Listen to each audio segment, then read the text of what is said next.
Salam budaya. Selamat datang kembali di channel Nonton Pameran Seni Jogja. Di sini kami mengajak Anda untuk menjelajahi keindahan seni di Jogja, tempat inspirasi dan kreativitas berpadu menjadi karya masterpiece.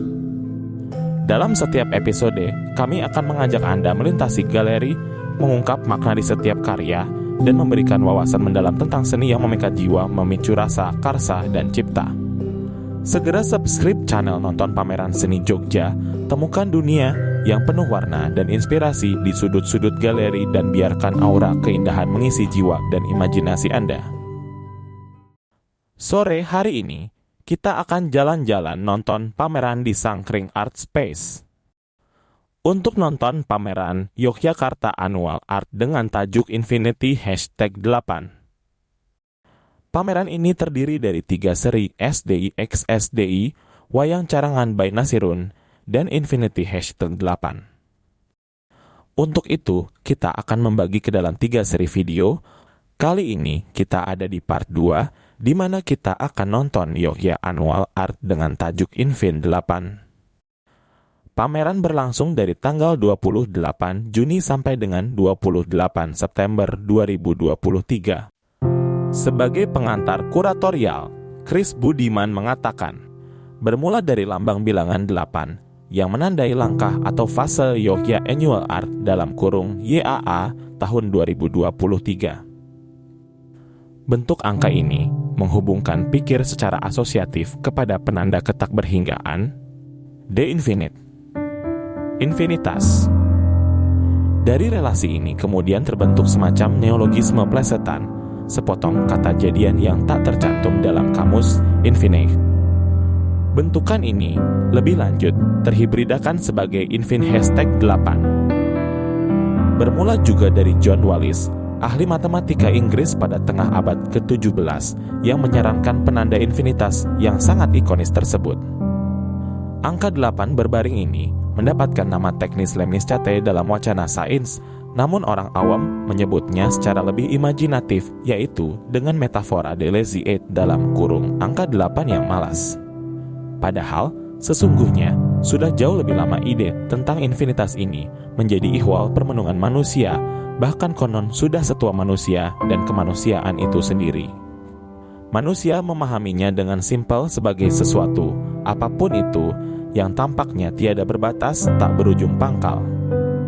Boleh dibilang bahwa sudah sedemikian dini manusia menyadari hadirnya infinitas. Bahkan, para filsuf telah berupaya untuk memahami sejak masa yang jauh. Salah seorang pemikir klasik yang merenungi hal ini secara mendalam adalah Aristoteles, di samping Plato dan Archimedes. Infinitas pada gilirannya menjadi landasan penting dalam pemikiran ilmiah dan teknologi. Asumsi dasarnya adalah bahwa infinitas, ketakberhinggaan itu, terdapat dalam realitas pada setiap skala dan levelnya.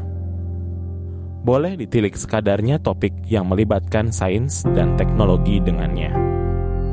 Pertama, fenomena fraktal. A fractal is a way of saying infinity, demikian diyakini Benoit Mandelbrot, sang pemrakarsa geometri fraktal. Kedua, 10 dimensi alam semesta. Para pengusung teori Dawei string theory berspekulasi bahwa mulai dari dimensi kelima, kita dapat memasuki dunia-dunia mungkin, possible worlds.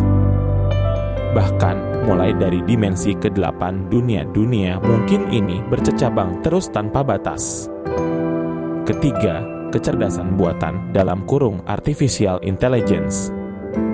Revolusi AI telah memungkinkan kita, taruhlah berdasarkan sebuah teks prompt semata, mampu menciptakan citra-citra fotorealistik dalam kurung photorealistic images yang tak berhingga. Sebab bentang manah dalam kurung main secap manusiawi itu sendiri sesungguhnya demikian. Dengan kata lain, bahasa manusia pada dasarnya tiada batas. Hal ini telah disiratkan oleh Ferdinand de Saussure ketika dia menggagas relasi-relasi tanda dan disuratkan oleh Noam Chomsky sebagai potensi generatif bahasa dan kreativitas. Tanpa melupakan pandangan lain mengenai kesinambungan produksi tanda yang tanpa batas. bahkan oleh Jacques Derrida. Ketika dia menggugat teleologi, makna yang selalu sudah terjerat perbedaan, penundaan difference, tanpa ujung pangkal. Sebagai produsen tanda dan makna, para seniman pun bergumul dengan gagasan infinitas hingga mencapai kreativitas artistik yang tak berhingga. Sebab entah melalui sastra, dalam kurung, puisi dan prosa fiksi, musik, maupun seni visual, para seniman sanggup menerobos dengan kepekaan dan posisi yang beragam. Oleh kaum romantik misalnya, para seniman dipandang mampu menjadi jembatan di antara dunia dan infinitas berkat daya-daya kreatif, intuisi, dan kegeniusan yang dimiliki. Karya seni, dengan demikian, bukanlah produk inteligensia semata. Kerinduan akan infinitas dan keterlepasan dari dimensi dangkal keseharian memicu tegangan yang bahkan tetap membayangi seniman-seniman sesudahnya hingga berabad-abad kemudian. Medan sains, bagi sebagian seniman, menjadi sumber metaforik untuk menerobos kulit gejala dan menghampiri infinitas. Agus Bakul Purnomo menghadirkan citra pusaran massa partikel-partikel cair dalam kurung vortex yang barangkali dapat sekaligus menggambarkan keterjebakan dalam kurung manusia. Jika Jemana Murti memakai metafora optik dan danau biologi sel, Bunga Jeruk memberikan konteks keterpesonaan kanak-kanak dalam menghitung bintang dan planet di semesta yang tak berhingga. Sebagian lagi menghampiri ranah sosial, problem-problem manusia, dan kemanusiaan yang tiada berkesudahan. Angki Purbandono menyampaikan komentar kritisnya perihal chaos kota yang tiada akhir, populasi, polusi, dan sampah yang diwakili oleh metafor kemacetan lalu lintas. Komentar lain, baik sosial struktural maupun kultural nilai-nilai, dapat dibaca juga pada Zhang Kexin yang mengaduk-aduk mimpi dan satir, Pupuk DP dan Alit Ambara yang mengasat-matakan struktur falosentrik, serta Raka Hadi Permadi yang melukiskan perempuan berkepala bola bumi, Ibu Pertiwi, dan bunga-bunga secara repetitif. Oscar Motullah menghampiri ranah itu melalui repetisi sebagai sarana puitiknya. Dan repetisi pula yang menjadi pilihan M.A. Rosick, Laila Tifah, Erwisnude, Nono Sumarno, dan Sony Irawan untuk mengungkap gagasannya. Hanafi tertarik dengan leksem, satuan dasar, makna leksikal, yang dapat berepetisi terus-menerus dalam rangkaian relasional.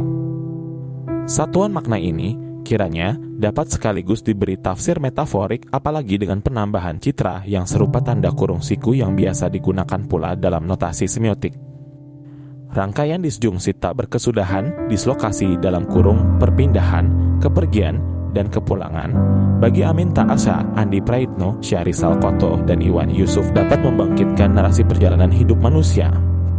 Sementara perjalanan kreatif yang dilalui Donna Prawita Arisuta menempuh proses intermedial yang dikiaskan bagai menulis di atas palimpsest. Dengan karya keramik yang tetap teguh dalam mempertahankan fungsionalitas, dia menafsir ulang fabel Jataka lewat relief-relief naratif di Candi Sojiwan. Gagasan ketakberhinggaan dapat dipahami melalui seni yang membuat ketakberhinggaan maujud. The idea of infinity can be apprehended through art which makes infinity tangible, ujar Andrei Tarkovsky, seorang filmmaker dan sutradara paling berpengaruh dalam sejarah sinema. Begitulah, infinitas tiada lain adalah seni itu sendiri. Ialah pengalaman beyond dalam menjelajah dunia-dunia yang mungkin sekaligus kesaksian bahwa daya manah dan imajinasi manusia mampu menerabas batas-batas, pembatasan, dan keterbatasan.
Itulah jalan-jalan kita nonton pameran Yogya Annual Art 8 tahun 2023, video part 2 sore ini. Nantikan video part 3 berikutnya. Terima kasih telah nonton sampai selesai. Jangan lupa like, komen, subscribe, dan share. Salam budaya.